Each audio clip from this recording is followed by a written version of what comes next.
Hello everyone, this is Professor Simi Rakshit associated with Swami Vivekananda Institute of Modern Science, Kolkata.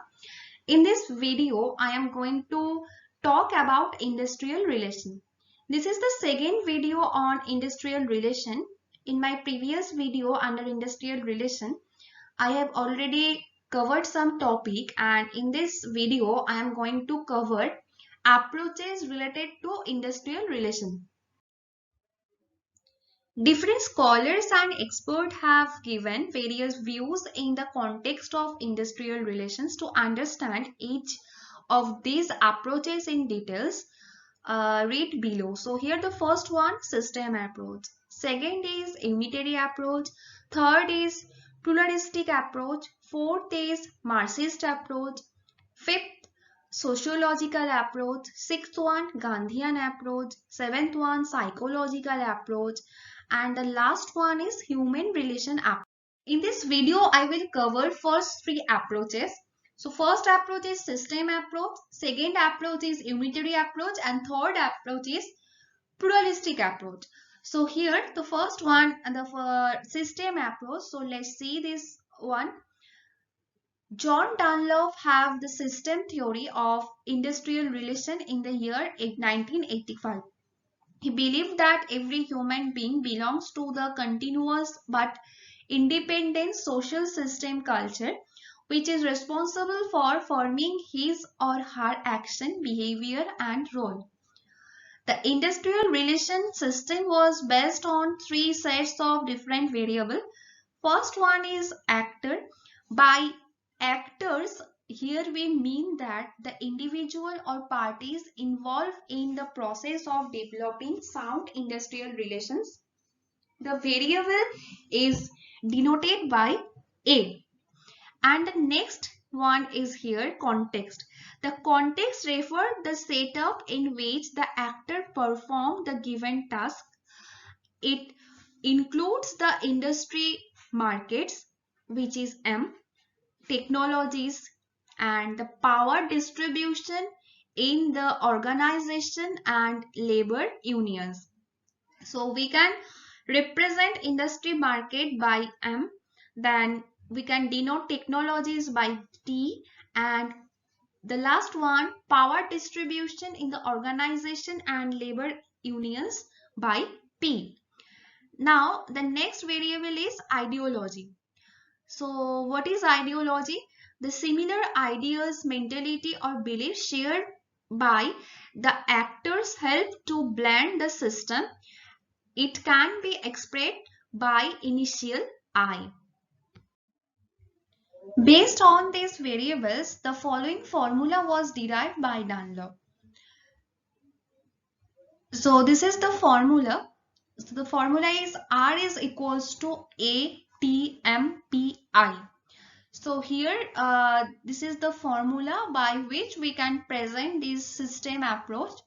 This formula represents that industrial relation system can be seen as a joint function of all elements mentioned above.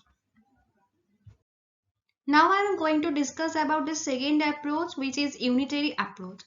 As the name suggests, the unitary approach can be seen as a method of bringing together the teamwork, common objective, individual strategy, and manual efforts of the individual. This theory believes that the conflict are non-permanent malformations which are a result of improper management in organization.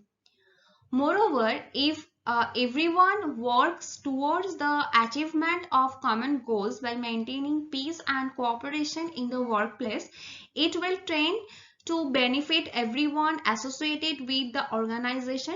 It also considered the organization conflicts resulting in strikes to be unless and destructive. Some additional aims are also related with this unitary approach. So first one, to create a productive, effective, harmonious work environment, to develop a trustworthy, open, fair, and transparent work culture, to create a cordial work environment, to restrict the role of tribunals and other government associations like the trade unions and initiate direct negotiation between the management and the employee. Now the third approach is pluralist approach. The pluralist theory, also called as Oxford approach, was proposed by Flanders in the year 1970. The approach explained that the management and the trade unions are the different and robust subgroups which anonymously form an organization. Collective bargaining was considered to be a useful technique for resolving organizational conflicts. Due to this, the management's roles has transferred from imposition and control to influencing and coordinating with the workers. There are some points which are needed to highlight. Here the first one is the organization should appoint personal expert and industry relations specialist to act as mediator between the management and trade unions. They need to look into the matter of staffing, provide consultation to the managers and the trade unions, and negotiate with both the parties in case of conflicts. Next one is the organization should ensure that the trade unions get recognized and the union leaders or representatives can perform their duties freely. Fourth one, in case of industrial dispute, the organization can avail the service of external agent for settlement of such issues. And the last point is here, the manager should resolve the collective bargaining agreement when there is a need for negotiation and settlement with the trade union. Flanders, who is the developer of this theory, developed following formula. First one is R is the function of B and the second one is R is the function of C. So where R is the rules of industrial relation, B is the collective bargaining, and C is the resolving conflict through collective bargaining. It depicts that the rules of industrial relation are the function of collective bargaining, or in other words, it is a function of handling conflict through collective bargaining. Thank you for watching this video. Please like, share and subscribe my channel.